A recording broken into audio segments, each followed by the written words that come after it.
Hello and welcome to the Good Stories Podcast. I'm Jody here with Steven, and today we are joined by somebody new to you, not new to us. She happens to be my sister-in-law, Steven's wife, and just kind of an all-around rock star. This is Vanessa. Hello. Hi. Hi, welcome. You haven't been on here yet. Are you nervous? I'm a little nervous, yes. Okay, well, we will try to make you comfortable because it's fun. This is fun to do. But I did realize before we get started that our podcast is 6 months old. Happy birthday! I know, we're half a year old. So that's pretty cool. I kind of can't believe it. Yeah, that went by quick. But I guess we've done a bunch of podcasts in that time. Yeah. So congratulations to us. Happy Yay. birthday, Jody. Well, half birthday. 6 months. Half birthday. Congratulations. And thank you to all the people who recently have logged on and given us ratings and joined our Patreon thing. It is super encouraging. So thank you for doing that. I actually really appreciate it. It makes us feel like we're not just talking to ourselves all the time. I don't know. Do you feel like we're talking to ourselves? I feel like I'm talking to you. That helps. Well, today we're talking to Vanessa. It's actually strange to talk to podcast land and look at someone at the same time. But this is testing for us because we do want to have more guests and interviews and more voices on the show.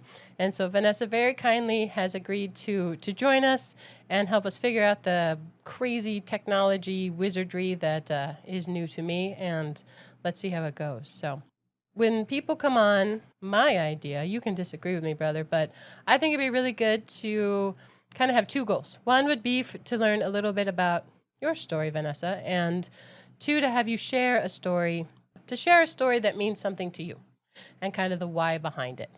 So to get started, can you just tell us a little bit about yourself? Where'd you grow up? What do you like to do? Pretend like we don't know you. So hit me. That is a terrible question to ask me. I never know what to say to people. Where did you grow up? Steven. Okay, before I got married to Steven, I grew up in Anchorage, Alaska, and that's where most of my family still lives, and so I get to visit a lot, and I do love it up there. I do miss a lot of parts of it and living near my family for the most part. My husband was in the military, so we moved around a lot. So we've lived in, I think, 6 different states and territories, which have been super fun. And we have raised 2 kids together. They're 15 and 17, and I'm super proud of them. And I work part-time from home, and I take care of our kids while they're getting through high school. That's me in a nutshell. Okay, well, 6 different regions. I mean, you've kind of spanned the opposites of region. What kind of places have you lived? That's a loaded question. It is, because I know you. Yeah. Well, we met in Oregon, moved to Washington, then moved to Colorado, and then moved back to Washington, moved to Cuba, Guantanamo Bay, and that was the one I was looking for. Yep, there it is. Oh my goodness! Then directly from Guantanamo Bay back to Alaska, which was both culture and weather shock. And then we've landed here in beautiful North Idaho. Something in between Cuba and Alaska. I mean, that's a Correct. pretty broad spectrum. I think it's pretty close to halfway, actually. It's a pretty good compromise. In terms of weather? A distance. So I just have to ask, Cuba, what was the grossest thing there? Stephen would say the snakes. I would say the tarantula in my living room when Stephen was on call overnight. So I had to take care of it myself. I told somebody the other day the short story of checking the toilet bowls at night for serpents. That is up there with the tarantula. So tropical wonderland. I agree. It's horrific. I'm really glad we never had to deal with that situation specifically. But you had to be warned about that. Correct, yeah. That's terrible. And don't think we didn't check the toilet every night. But I'm glad we never found anything. Because you both know my fear of snakes. Yeah. Oh, I was checking. We do. But your kids were very little. Like, did they check? No, not at all. Oh, God protected them. Okay. Anyway, sorry, I got distracted with Cuba because that is a singular thing. Most people do not have Cuba stories. I don't It's think. true. Not living in Cuba stories from here. So, other one, what do you like to do? You mentioned the things that you kind of do as a job or do for work, but Mhm. what do you like to do? I enjoy hanging out with my family a great deal. I love reading and sewing. Um, right now, I'm getting back into writing, like academically, which I'm finding I really like. And through my job, I've kind of taken on the role of treasurer or doing a little bit with the finances. And that's ridiculously rewarding at the moment. I didn't expect that to be as interesting or as fulfilling as it has been. And I really enjoy it. Counting shekels? Yes. What do you mean writing academically? I don't understand. Like reading papers and reading books and then writing essays on specific topics. Really? Like what? Right now, I'm writing an essay for our church. There's actually an essay contest on the topic is what does it look like for a church to help an individual grow in Christ likeness? Wow. I had no idea you were doing that. How do you research that, or is it just your personal opinion? A little bit of personal opinion, a little bit of, what does the Bible have to say about that? And Sure, yeah. what have other authors said on the subject? I'm tying in a little bit of all of that. Oh, are you doing that, brother? Oh, no. No. You just read things? Vanessa's got this. Well, you didn't mention the German. Did you mention your No. language? Yes, I've been kind of tied up in the other things, so that kind of slipped my mind. But yes, I love the German language, and I really want to learn how to speak it well. I can listen to it and understand about like 80 to 90% of it spoken, and I can read it pretty well, but I would like to speak it better. Actually, my spoken German is abysmal, so it needs a lot of work. Well, I am sadly monolingual, so I am proud of you for doing that. I mean, self-taught is hard anyway. Like, someone told me once that to really learn a language, you have to just immerse yourself in it and go sit in the, town square and speak German all day. So, I don't know. I feel like you're I doing wish really we had well. a German town square. That would be excellent. None is coming to mind. No. Not in North Idaho. No, probably a niche thing here. So I have some fun book-related questions. You actually got me a deck of cards called Reader Roulette that I flipped through as well. But those are more like tasks. Go and read a book that's won an award or those kinds of things. So I came up with my own on this. So do you remember the first book that you read yourself, like as a kid? Or just one that you really loved, if it wasn't the first one? I think my first chapter book was Sarah Plain and Tall. Mm. But I can't remember. There was this set of books that was kind of like the Bob books that kids have now. They were just paperback, easy readers. And I remember one of them, it was called We Are Six. And it was about a family that was making a birthday cake for their dad. And there was two adults and 4 kids, so they were 6 in total. And so it told what each of the people were doing to help bake this cake for their dad's birthday. I really enjoyed that one. It sounds cute. My first read was Dick and Jane. Classic, I think. Yeah, that's super classic. Mine was The Spooky Old Tree from the Berenstain Bears. That's a good one.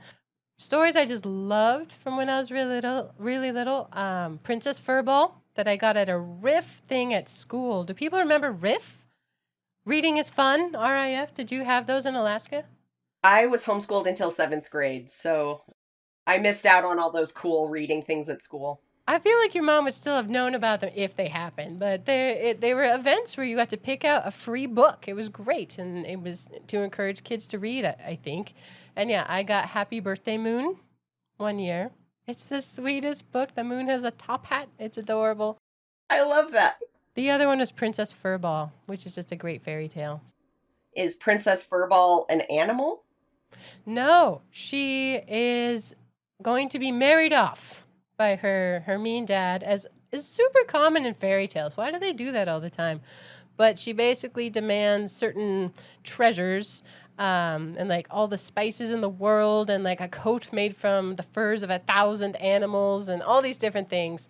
And then she runs off, and she becomes a maid in this other castle. And over time, she makes wonderful soups using all her spices that she kept in a nut. I don't know. We might have to do it sometime because it's a really sweet story, and I love it. I don't think it's super commonly known, so. No, that is I've great. never heard that story before. I remember seeing that book around the house. That was definitely a prominent one that we had. For me, I mean, The Hobbit from an early age. If I were to pick one before that, might have to be In the Hall of the Dragon King. I loved that book. That's your beginner story? I'm sorry, yes. It's inches thick. Yeah, but it's great. It is good. It's easy reading. Quentin, yeah? I remember Quentin. Vanessa, I think you were the first person to convince me to read Where the Wild Things Are. Oh, I love that book. I Love You So, I'll Eat You Up. It is very sweet. I think it got really hyped in the school I was at. I don't know. Apparently little me had judgment about it, so it took a long time. But it is really good, so no complaints. This is a great thing that Vanessa has brought to my life. I am worthless when it comes to children's books. My knowledge of them is poor. My range is narrow. But Vanessa knows a lot of wonderful children's books and truly loves them. There are a lot of good ones, like really good ones. If people, I mean, Milne, or even the Beatrix Potters, they're really good. Did you grow up around people who like to tell stories? Did you know any really good storytellers when you were younger? Yes, my uncle, my mom's youngest brother, he has done newscasting and traveled the world and would make documentaries. Right now he lives in Vegas and does like videography for commercials and stuff. And so his whole life has been how to tell a good story. Oh, that's cool. I remember him just kind of setting a good example of that without even trying. That's kind of just how his brain works and how he communicates. And so I remember as a kid listening to some of his stories, or him telling stories even about his favorite drummer in a band, or he loved Dan Marino, so he would tell Dan Marino stories. Anything that he loved, he would tell stories about. And my mom has been an educator since before I was born, and so she introduced me to a lot of good literature and good movies, storytelling. So not necessarily in person, but I had a lot of good examples through books and movies and TV. Yeah, Dan Marino. The only thing I know about Dan Marino comes from the Ace Ventura Pet Detective movie, which I'm not recommending everybody, but Good clarification. but Dan Marino is in it. Football player, right? Indeed. Yes, every Quarterback for football the that made Miami it into our Dolphins. family had a fake Dan Marino signature on it. So Wait, say that again? What? every football that made it into our family for Christmas or birthdays, my uncle would put a fake Dan Marino signature on it. Ah, So I grew up with Dan Marino signed footballs. heck yeah! All right, so many of them. Probably you should We go had Guinness. dozens. That's funny. I don't know. Growing up, I think Grandpa was a really good storyteller. Our grandpa, he didn't do it all the time, but if he did, it was slow and it was thorough. To me, it was kind of tall tale-ish. It might not be quite true, but it would be a good story. So I don't know. Do you agree? Yeah, absolutely. Grandpa was the one I was going to mention. I guess the other one I would throw into the mix is our Uncle Bruce. He was my scoutmaster, great man, and just a wonderful storyteller. He could just talk. He could talk to anybody and could riff on anything, and he was really good at it. I worked for a good storyteller once, and he was also a salesman, but just an incredibly decent man. And it was around Christmas, and we put cookies out in the morning, and he would tell the same joke so many times. We're like, oh, yeah, I stayed up all night baking them, especially the ones that say Oreo on them. Ha, ha, ha. Everybody loved it. They, like, licked it up because it was new to them each time. But it's a good joke if you need one.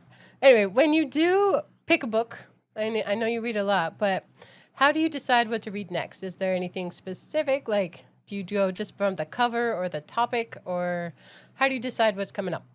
Oh, goodness. My to be read list is so long. It is across the top of my desk into the next room. if I hear something on a podcast, actually, that sounds like something I really want to read, you can bet that I'm on Amazon buying it. If there's something in like our church that somebody's talking about, I'm going to get that book and put it in my to be read list. I'm part of a book club now. This is the first book club I've ever been a part of in my whole life. And the first two books we picked were really weighty. And then somebody picked a novel, which is also very weighty, but it's a novel. And I'm actually really enjoying it. It's very poetic. And I think it's really nice to kind of take a break from academic reading right now.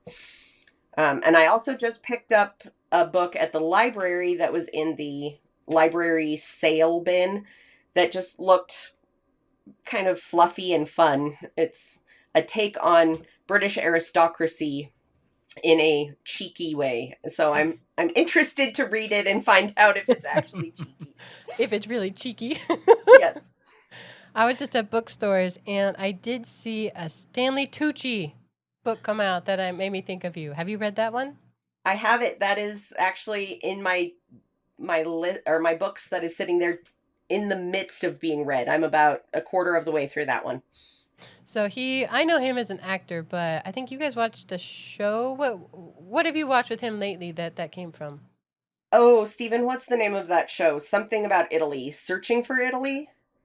There's two of them, and they're very similar. It might be Stanley Tucci Discovers Italy or Searching for Italy.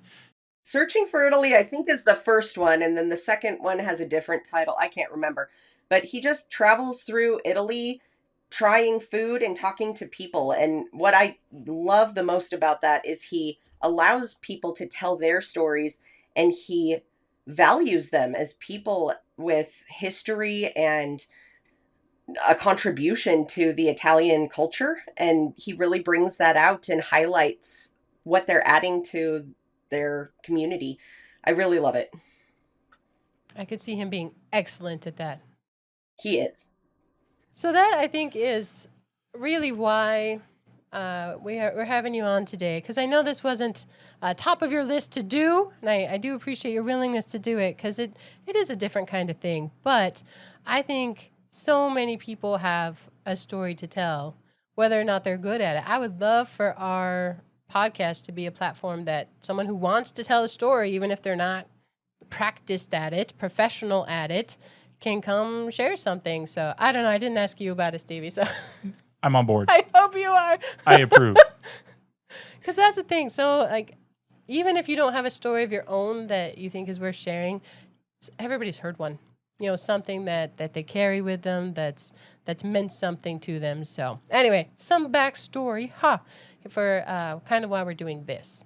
But what book have you read the most number of times? Probably The Hiding Place by Corrie ten Boom, ghostwritten by John and Elizabeth Sherrill. That's your most common read? Yes. You do like weighty books. That's excellent, but heavy. Yeah, but it's also incredibly hopeful. Yeah. And it gives you hope in the midst of hard things. So I would ask more on that, but I know that's going to come up later. So I'm going to keep going and almost circle back. Have you had a chance? I don't actually know. Do you listen to our podcast? I do. I've listened to every episode. Hey, that makes me so happy. I've never asked. I don't want people to feel like they have to. Yeah. Okay. People Actually, we know. that's a lie. I didn't listen to the one that was released this morning. Oh, what? Sorry. It's a good one. Sorry, I am behind. One day in. I think you're okay. Do you have a favorite so far? I really liked Jane Eyre. Jane Eyre was my favorite so far. Heck yeah. I liked Yeah. it too. My daughter got to listen to it, which it bothers me a little bit that she heard about it before she reads it. Mm-hmm. But then again, maybe it would nudge her to do so. I think that this is a safe ground here. She'll enjoy the book even if she's heard the story before. I think so too. I mean, I do. That is my most read book, I think I've claimed. Yours is The Hobbit, Stevie? Yeah, I think that's accurate. Still? Yeah, I think so. Great Divorce might be up there, but probably The Hobbit is my most read. Well, because you're always in the middle of those super long things. You couldn't read them more than once. Like That is true. That's a one-time read. I did just get my husband a book that because he was really interested in the Summa, which how do you read the whole Summa? That thing is an encyclopedia. Ask One Steven. page at a time. But it's called the Summa of the Summa. So this guy basically abridged it. He kind of went with a theme, a thread, and he abridged the Summa of the Summa. So I will be reading that. I'm excited. That's in my pile. So. And I think that's a great way to approach Thomas Aquinas. As opposed to one page at a time. Correct. Because it's huge. I mean, how many pages is it? Do you know? Oh, thousands. It's written in 3 parts. The third part, I think, is the shortest, but they're massive. I mean, it is weighty. Yeah, I mean, it is called the Summa for a reason. Yeah, he's not kidding.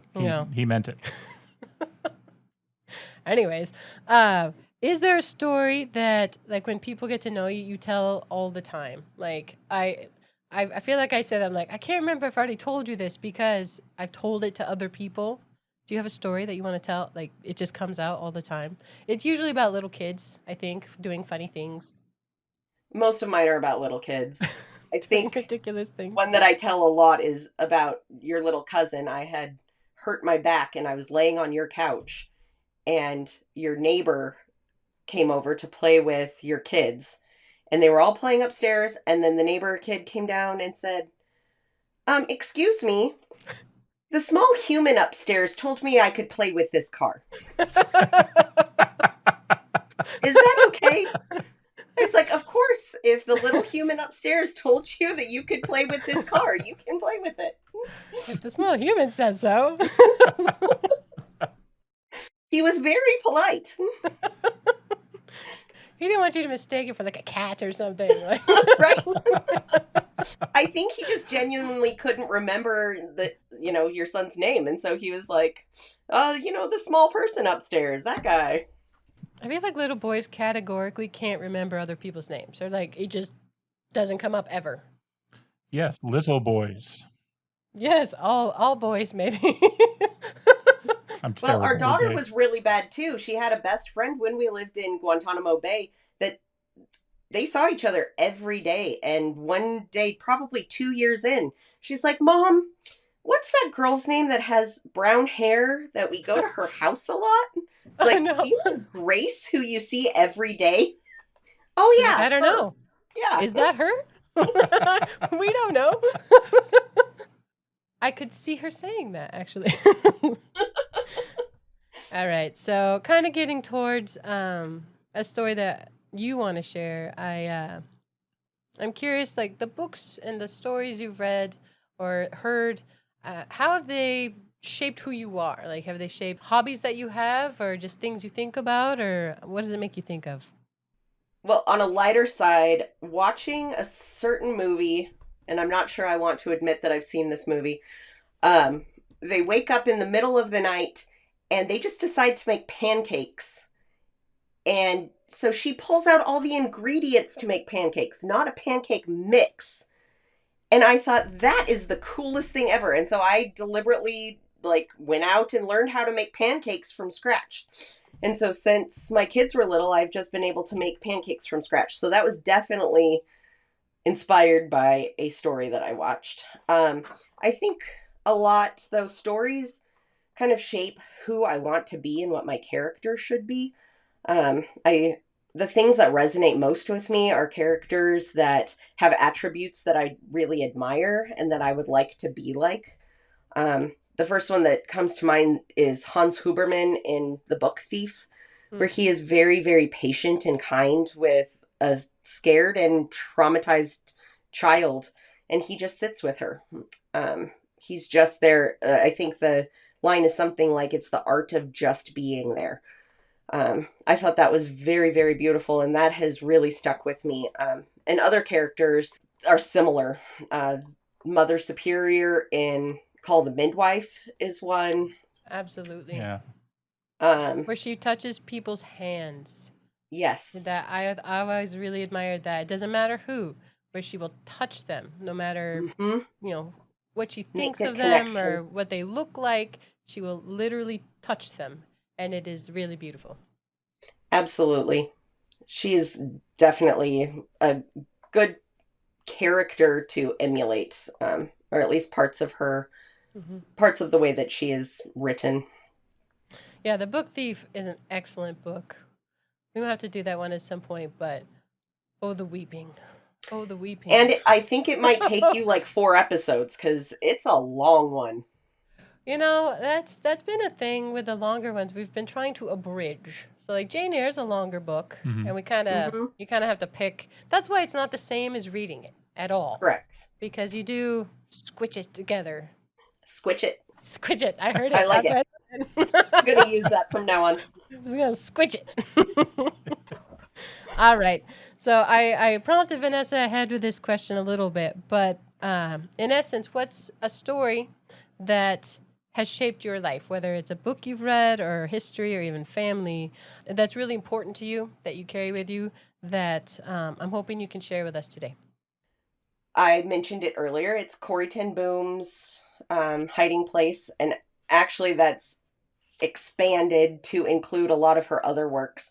I don't think I've read all of everything that she's read, but I've read a lot of it, and I've gotten to know her family really well through some of her books. There's one called In My Father's House, and it talks about her family, like starting 2 or 3 generations back. And so she really starts kind of at the beginning of her knowledge and talks about her family. And the Ten Boom family was just incredible. And they're people that, again, I would like to emulate and draw inspiration from for my own life. Yeah, so tell us about Corrie ten Boom. Just assume somebody hasn't heard of her. Who was she? When did she live? What did she do? Corrie lived in the turn of the century. She was born just before the turn of the 19th or 20th century, I think 1898. And she lived in Holland and lived a pretty normal life until she was about 30 years old. And then she became Holland's first woman watchmaker. Sorry, clocks and watches were totally different back then. And so she became a watchmaker, not a clockmaker. And then when World War II broke out, she kind of found herself in the business of saving lives, Jewish lives specifically, but other lives, young men who were going to be conscripted. She and her older sister and her father ended up in a concentration camp. Her father died pretty quickly, about 10 days in. But she and her sister spent a lot of time in concentration camps, 2 different ones.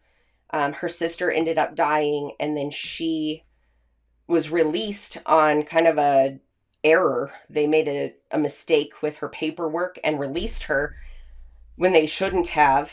And a week later, all the women of her age group were sent to the gas chambers. So she missed death by a week in Ravensbrück, and then spent the rest of her life being a missionary, telling that God's love is deeper than any horror that you can experience. And she knew that because she had spent time in 2 different Nazi concentration camps. I have read The Hiding Place. I have not read the other ones about her family, but there are certain aspects of that story that have stuck with me for sure. Like, can you give us a few examples of the pieces of it that you really carry with you? I think one of them is that that her family was so open to just helping people that they didn't really think about the consequences beforehand. And so when I say that she was kind of an accidental saver of lives, she didn't start out to be like, yes, we're going to save Jews and we're going to make hiding places. And it all just kind of happened. I mean, you talk about slippery slopes where you make one decision and it just leads to another and another and another. All of a sudden, they found themselves in the situation where they had a hiding place in their home and they were harboring Jews in Nazi-controlled Holland. And her father, one specific, they were trying to find a home for a young Jewish mother and her newborn baby. She had been kept in the hospital for as absolutely long as they could keep her. And then they had to say, nope, you have to leave now. And so Corrie was trying to find a home for them. And they asked a clergyman if he would take in this mother and her baby. And he said, no, you could lose your lives for these 2. And Corrie's father walked across the room, picked up the baby, and said, "It would be the greatest honor that would come to me and my family to lose our lives for this baby." That was just the kind of people they were. And for all that, they lived a long time. I mean, wasn't their dad in his 80s? In his 80s, yep. And I'm not sure that if he had not been put in a concentration camp, that he wouldn't have lived another 10 years. I think that the stress of just being in that environment in his 80s was too much for him, because he was pretty stout. There's not a lot that can keep that man down. Have you read that one? Yeah, I have. And Vanessa's introduced me to it, and it is so powerful. And some of the stories and things you've shared with me or we've talked about, can you talk a little bit about Corrie's relationship with her dad? Yeah, Corrie never married, and so she and her older sister never married either, for very different reasons. Her older sister had health problems, where she knew she would never be able to have children, and so she chose a life of singleness and celibacy. And Corrie had fallen in love with someone, and he fell in love with her too, but due to social constructs, he was forced to marry someone who had money. And so Corrie ended up just being single for the rest of her life. And so it ended up, by the time that Corrie was about 30 years old, she lived at home with her sister and her dad. And they were very, very close. They worked together, they ate together, they spent all of their waking hours together. And I think Corrie got a lot of her character and her love of people from her father. Her father set that example from a very early age. I don't remember exactly how it goes, but her with her dad on the train. Mm-hmm. Do you know what I'm talking about? Yes. Can you tell it better than me? Because I don't remember all the pieces. There's actually two different ones. She asks a question. She doesn't know what sex is. And she asks her dad while they're on the train. And he looks at her and he kind of is puzzling over how to explain this to his daughter in a country and a culture that doesn't explain sex at all until the night before your wedding. I think it was sexual sin. Yes, sexual sin. Because trying to explain brokenness to a child is difficult. Especially when you don't explain what sex is, period. To begin with, yeah, exactly. Yes, to begin with. And so he looks at her and he says, "Corrie, pick up my suitcase." And it was full of watch parts and tools. I mean, it was heavy. It was full of metal. And she tried and couldn't. And she says, "I can't pick up your suitcase, Dad." And he says, "Well, the same thing is with knowledge. Some things are too heavy for you to carry. So you'll have to trust me to carry them for you until you're old enough and strong enough to bear them." And then the second one, she was scared of her family dying. She had seen a baby that had died, and she was terrified that she was going to lose her parents. And her dad explained to her, "Corrie, when do I give you your train ticket?" And she said, "Well, just before I get onto the train." He says, "That's right." And the same is with the grace of God. When you have to face something difficult, you'll find that God gives you the grace to bear it just in time. Yeah, that's really good. Isn't it? Yeah. They're wise people. My goodness. What was his name? Casper. Casper ten Boom. Yes. I'm trying to dig back. It's been a while since I've read it. I highly recommend it. I read it because of you. I actually had not heard it ahead of then. And since then, so many people are like, "Oh, have you read The Hiding Place?" Like, you should. It is heavy, but it's full of hope. I mean, it is. To read through Nazi concentration camps from someone living in them who lived through it and lost people through it and come out of it hopeful is a complete inversion. It's so unexpected. Absolutely. Do you remember the verse, the hiding place, what it's from? It's Psalm 18. I might have that completely wrong. It's early in the Psalms. Because I remember her thinking about it. That phrase, I think, is like, "The Lord is my hiding place." Mm-hmm. And I think it's before they're even hiding people. And she wonders, like, what kind of hiding place could he be? Would I need? Yes. It was when she was a child that she heard that and was thinking over that. And so it was long before she knew that she would be harboring people in her own home. A thing that stuck with me with this, because they kind of knew you couldn't hide fugitives forever and not get caught. They had systems and they really built it up over time. You please correct me if I'm wrong. No, you're correct. Definitely. But I remember she had a bag packed. Yes. She was prepared to some extent to be taken. Yes. And the time when it actually happened, when it all fell apart, she was sick and she left her bag at home. Yes. For a woman speaking about the provision of God, moment to moment, I mean, even her own preparations were not provided to her, given to her. Yes. It was complete trust on the will of God. Yes, absolutely. That one has always stuck with me when I like pack a bag for a trip and things like, this may or may not come with me. She had it ready. Do you have more on her time at home, or do you want to talk about her time in the camps a little more? I think what has struck me the last time that I read it was just how industrious she was through her whole life. She was so on it and busy all the time. I'm like, how did this woman do it? Now, granted, she did not have children underfoot all the time. She did help raise some foster children, but man, she ran home or not homes, a church for people with learning disabilities or with developmental disabilities. She worked in her father's shop. She ran part of the household. I'm just amazed with how much she got done all the time. And it's not even said like, look how busy I am. It's just like, oh, when I was doing this, oh, when I was doing that, kind of like listening to your grandma speak. And you're like, how did you get everything done that you have gotten done? It's amazing to me. Superhuman. I tell you, Yeah. superhuman. And they didn't have cell phones, I think, to distract them. Mm-hmm. That would make a big difference, yes. I don't know, because a phone, it also helps with things. It's both. It's both, I think. Yeah, you're right. I remember when they're first taken, I think she's isolated, and that lack of news. Because they had this family, and she didn't know, I think, where her dad was, or did she know if her sister was there? She and her oldest sister ended up in the same place. Actually, she and both her sisters, there was a sister in between her and her oldest sister, and they also have a brother. And so Corrie and her sister that were put in the concentration camp, her name was Betsy. Corrie and Betsy were the bookends.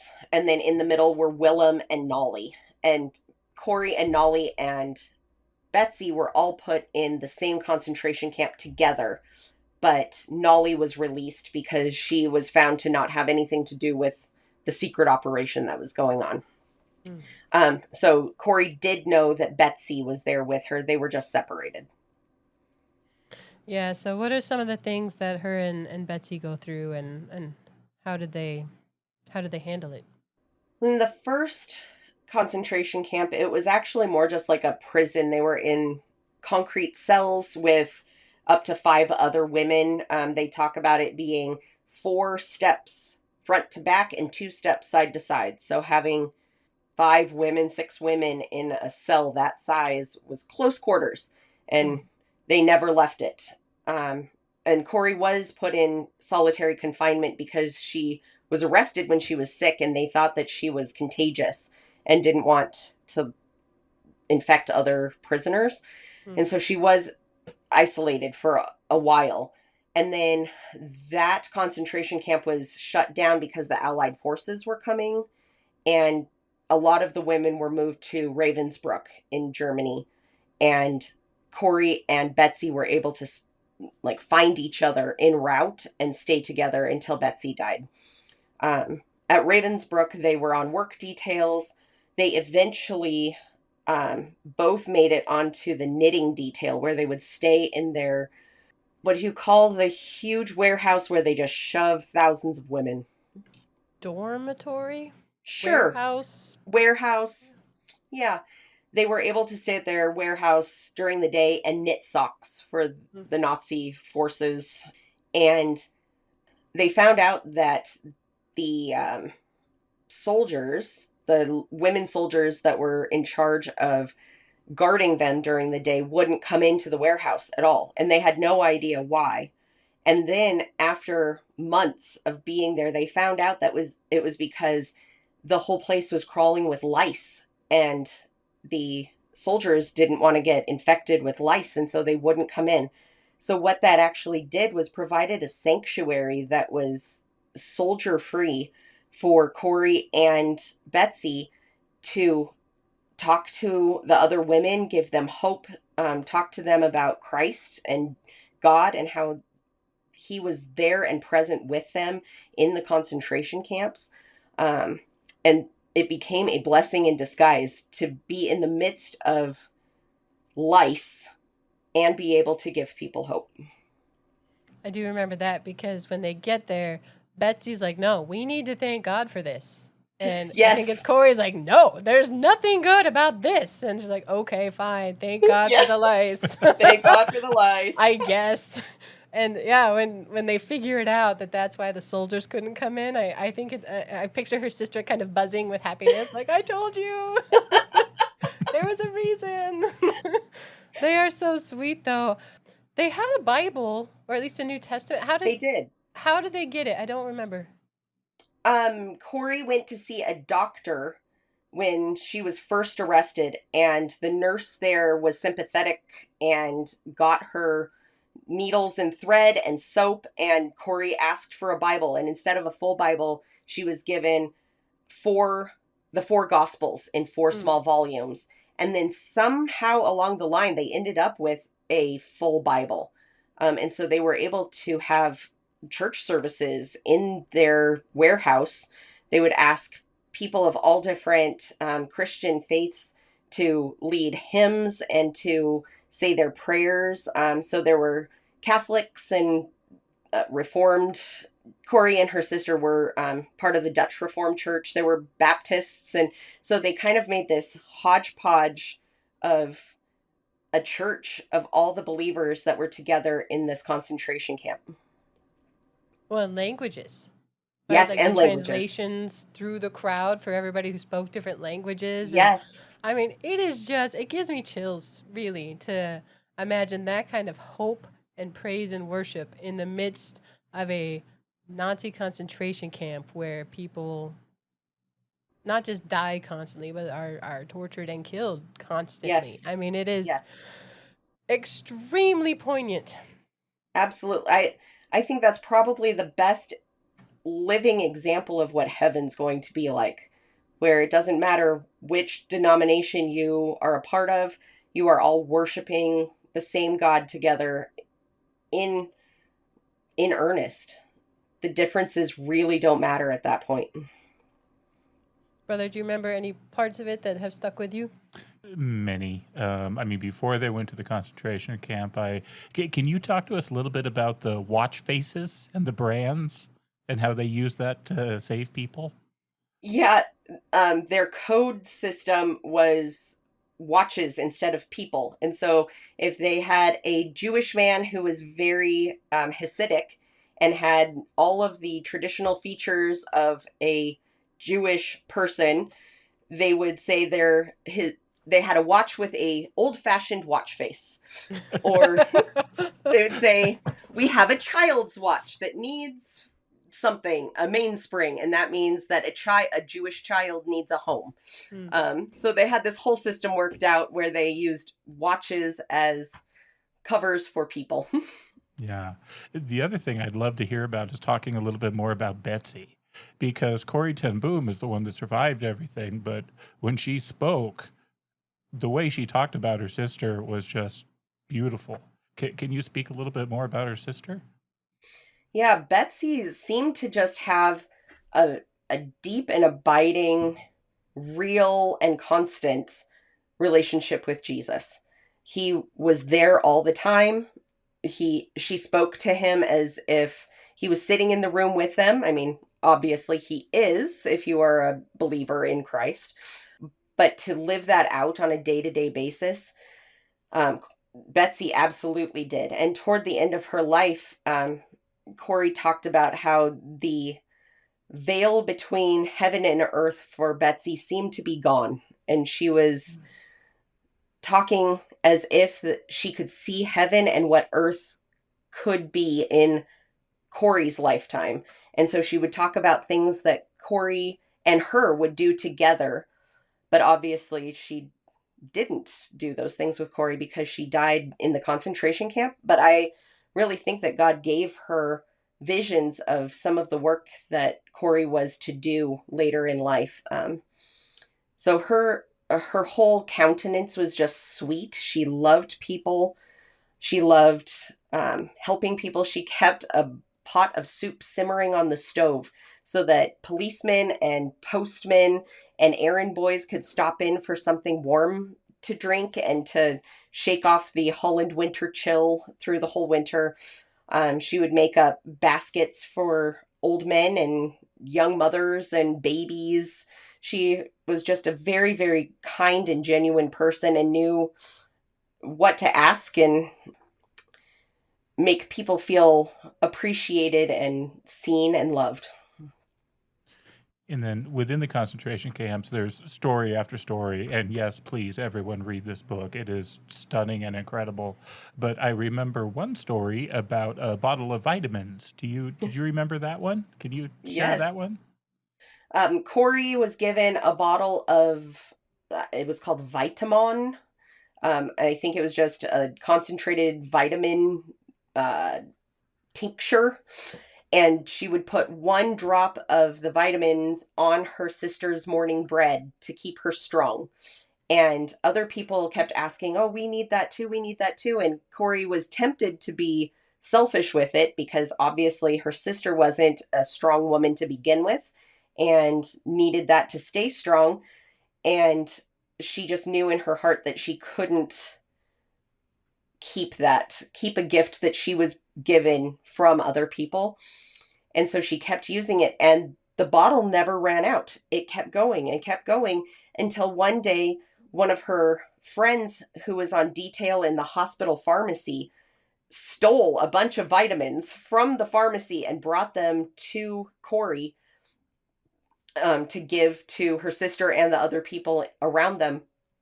And from that day, the bottle of tincture dried up. There was none left.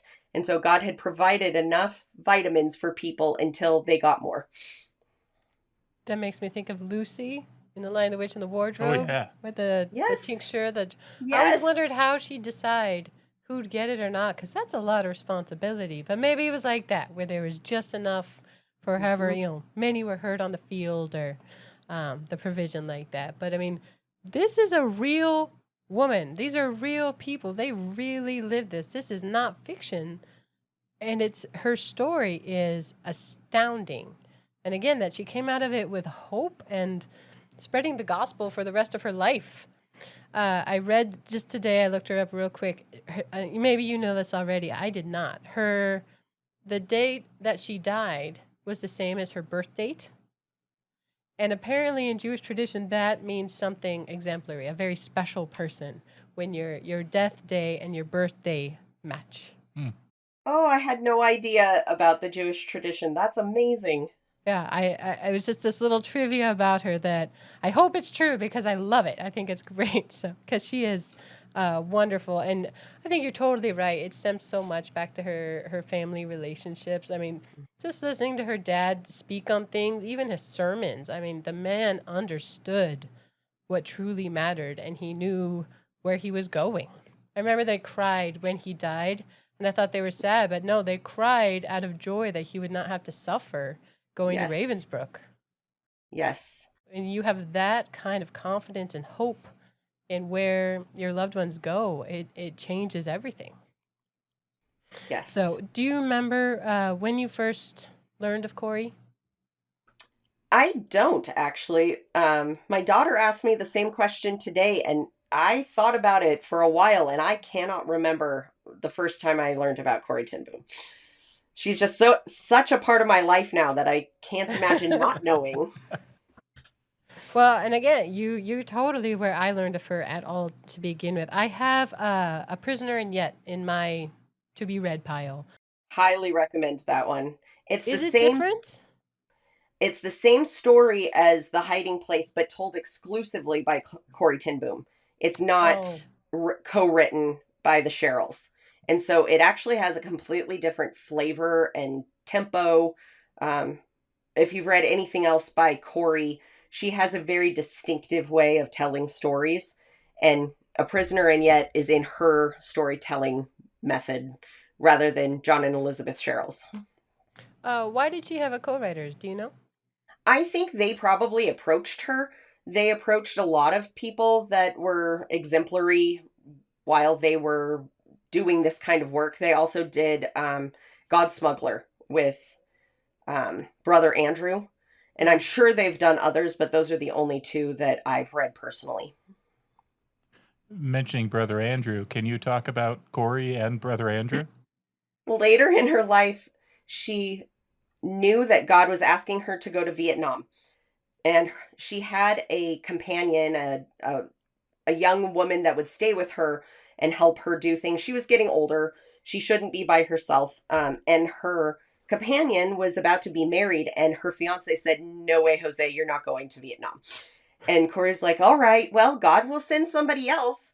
And sure enough, it was Brother Andrew that teamed up with Corrie Ten Boom, and they went to Vietnam together. And he set her up in one of the big cities with a nurse and some people that would look after her. And she did her work in the big city while he went into the villages in Vietnam and spread the gospel. So they were missionary partners for at least one trip into Vietnam. I love that. For those of you who don't know Brother Andrew, he's amazing too. God Smuggler is a wonderful, wonderful man and a wonderful, wonderful story. Speaking about Corrie's time after the concentration camps, I mean, that woman was just unbreakable. I mean, she was incredible what she did, but she didn't always feel that way. She didn't put herself in that place, and she's pretty honest in her writings about things she struggled with. Can you talk about the episode after she got out where she confronted her prison guard? Oh, yeah, she was speaking in a European country, and I'm not exactly sure where, um, and talking about her time in Ravensbrück and how God provided for her and Betsy during that time. And afterward, a man came up to her, and she instantly recognized him as one of the guards from Ravensbrück. And he said, "Oh, Corrie, I am so glad that you say that God's love is deeper than the deepest darkness. I know this because I've become a Christian. I know that God has forgiven me of the horrible things I've done in the concentration camp, but I would also like to ask your forgiveness." And Corrie was like, "Heck no. I can't forgive you. My sister died there. There is no way." And then she remembered in the Bible, it says that if we don't forgive the trespasses of others, then God won't forgive our trespasses. And so she asked God for the strength to forgive him. And she thought, all I can do, Lord, is raise my hand. I can't forgive him, but I can raise my hand. So she raised her hand up to shake his. And as soon as she did, God gave her love and forgiveness toward this person. And she knew him to be a brother in Christ rather than a guard from Ravensbrück. Now, Corrie is no longer with us, as you said, she's passed on, but you've gotten to actually hear her speak, Yes. right? Can you talk a little bit about that experience? Or do you, Yeah, I don't remember where I found it, if it's on Spotify or YouTube, but there are some of her talks that were recorded and you can find them online. So I highly recommend just Googling Corrie Ten Boom's talks and following the links because she's delightful. She is so fun to listen to.